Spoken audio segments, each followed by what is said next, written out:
కొందరు డైరెక్టర్లు వాళ్ళ స్టైల్లో రెగ్యులర్గా సినిమాలు తీస్తే మనకి చూడాలనిపించదు. ఫర్ ఎగ్జాంపుల్ బోయపాటి శ్రీను గారు అదే రెగ్యులర్ కంటెంట్తో మూవీస్ తీస్తే మాత్రం మనకు అస్సలు నచ్చదు. త్రివిక్రమ్ శ్రీనివాస్ గారు ఫ్యామిలీ డ్రామాస్తో మూవీస్ తీస్తూ ఉంటే మాత్రం చూడడానికి ఏమీ అనిపించదు. అలానే ఎవరైనా సరే ప్రశాంత్ నీల్ గారు కేజీఎఫ్ లాంటి సినిమాలు ఇంకో 2-3 తీశారంటే మనకి చూడాలనిపించదు. అలాంటి డైరెక్టర్స్ చాలామంది ఉన్నారు.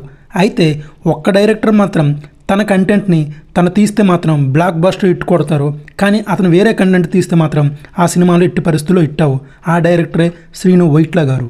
శ్రీను వైట్ల గారు తన ఓల్డ్ కంటెంట్తో మాత్రం వస్తే మాత్రం ఇప్పుడున్న ప్రేక్షకులు అతని సినిమాలకి బ్రహ్మరథం పడతారు. ఎందుకంటే శ్రీను వైట్ల సినిమాలు అంటే ఫుల్ కామెడీ ఉంటుంది. అలాంటి కామెడీ ఈ మధ్య కాలంలో ఏ సినిమా రావడం లేదు. అలాంటి సినిమా కోసం చాలామంది ప్రేక్షకులు వెయిట్ చేస్తున్నారు. శ్రీను వైట్ల కామెడీ ఎలా ఉంటుందో చాలామందికి అందరికీ తెలిసిన విషయమే. ఒకప్పట్లో శ్రీను వైట్ల గారి మూవీస్ అంటే పడి చచ్చే వాళ్ళు చాలామంది ఉన్నారు.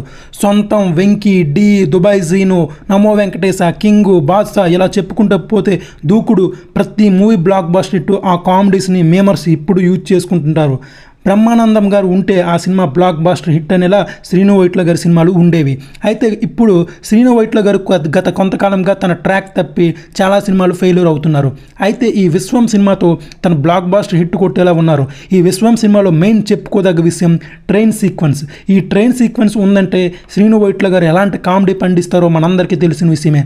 అయితే కామెడీ కానీ నచ్చింది అంటే సినిమాకి బ్రహ్మరథం పడతారు ఈ జనాలు. ఎందుకంటే ఇప్పుడున్న పరిస్థితుల్లో ప్రతి సినిమా సస్పెన్స్ అంటూ ఒక థ్రిల్లర్ అంటూ ఏవో జోనర్లు వస్తున్నాయి, కానీ ఒక మంచి కామెడీ మూవీ రావట్లేదు. శ్రీను వైట్ల గారి సినిమాలు అంటేనే పక్కా కామెడీ మూవీస్.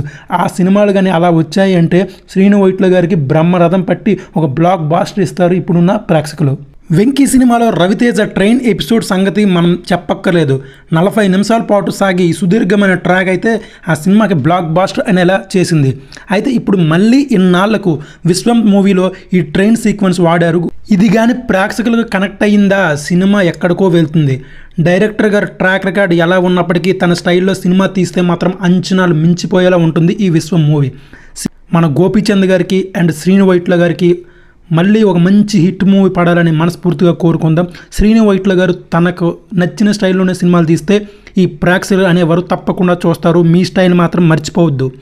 మాకు మంచి కామెడీ ఇవ్వాలని మనస్ఫూర్తిగా కోరుకుందాం.